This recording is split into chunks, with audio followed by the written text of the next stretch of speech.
Can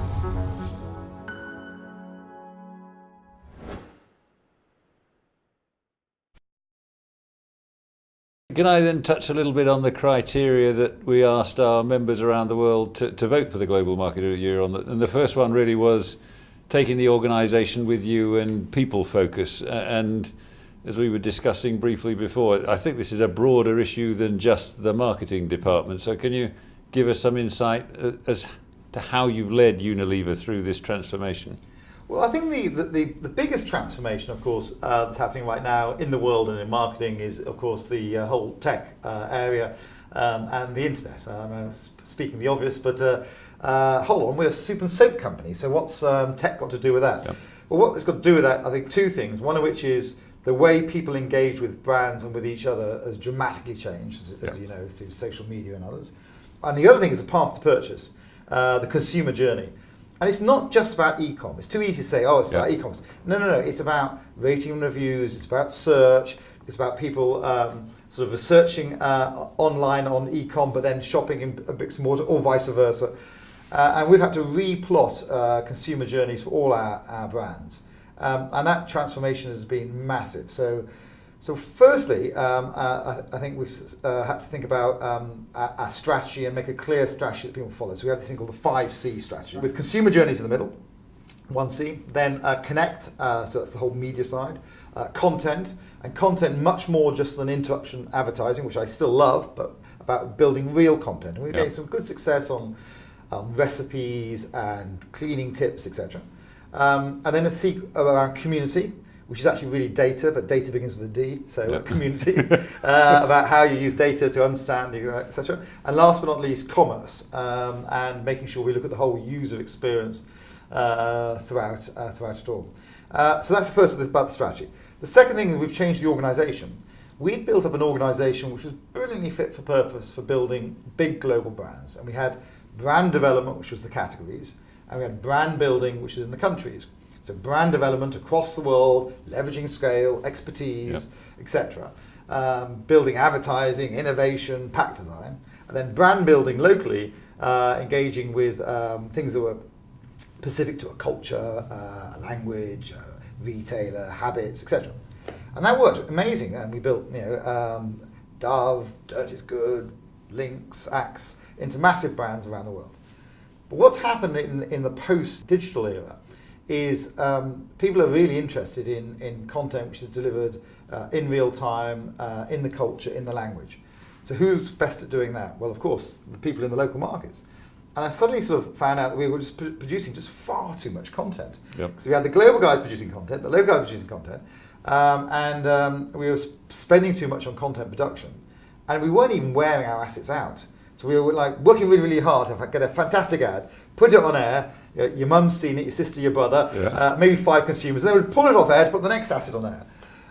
And so what we said is, no, we're going to slow this all down, we're going to play our assets out for longer.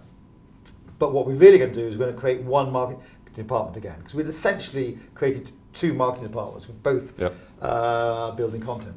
So we've gone to a one marketing department, and at the same time taking that as an opportunity to really shift the focus of the decision making nearer to the consumers in the market, because what we're seeing is another consequence of the whole digital revolution is a lot more local players, niche players. You no longer need to have a big brand budget to launch something and get a listing in Walmart. You can pay as you go on social and do some e-com, whatever. So we're seeing a lot more niche and local brands. So we want to make sure we positioned ourselves much more against that. And the good news is we're growing ahead of the market, ahead of our competitors, just to deliver some good results. So it seems to be working, but it means we've had to change a lot of the organisation. So strategy change, organisation change. And then the last thing is about capabilities. Taking the unusual step of having mandatory digital training.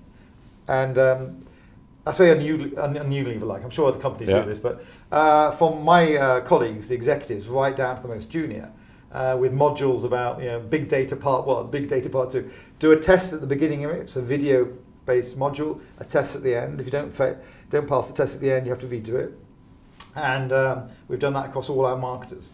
And we've done other things, of courses, and the senior people with reverse mentors Yep. and things like that. But really worked on building the capabilities. And I think in business, actually, the whole skills and capabilities bit isn't played up enough. And, Yep. and in a changing world, we've got to retool, reskill ourselves. And in the sports world, everyone accepts you'll have a coach and you'll go out and practice, and you don't sit around drinking beer and crisps all week and then go out on Saturday and give it your best. But in the business world, doing business is being in meetings and answering emails and going to train. Oh, I'm too busy to go on that training course. And we've got to flip that thought into lifelong learning. The world is changing too fast. And if you go, I know you've been such a young man, but if you go back to the beginning of your career and imagine what it's like to enter the Unilever marketing program today, what's the one piece of advice you'd give the people entering your world, and especially reflecting back on what it was like when you signed up? Well, I think the one bit of advice is more than ever, I think we have to live the space. And it'd be very obvious if I said, could you imagine a marketing department that only listened to the radio producing great TV commercials? That's ridiculous. But actually, a lot of our marketers aren't as active as they should be in social media. And I'm not suggesting that everyone has to be expert at tweeting, blah, blah, blah. But you've really got to live the space. There's no way you're going to be able to create a really comprehensive program of engagement for your brands if you don't understand how all these levers are. And so my biggest concern is right now for companies like ours is this lost generation of people who are in their sort of late 30s, early 40s. They're neither digital natives nor, like myself, have digital natives of children. So if I wasn't on Snapchat, I wouldn't be engaging with my daughter, her sort of chosen mode of engagement. But having said that, if you are in the, say, your early 40s or whatever, there are too many people bluffing on what they read on The Economist and Marketing Week, etc., than really understanding what's going on. So the first thing I'd say is you really need to live the space, understand what's going on, etc. The second thing is I do think more than ever marketers need to have a mix of magic and logic now. Yep.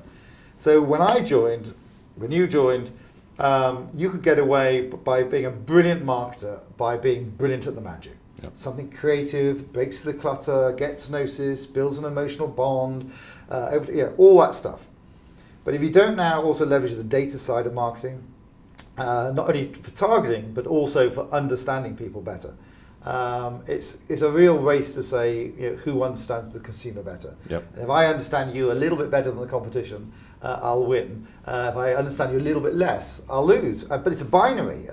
You either win or lose. You either buy my product or you buy the competition.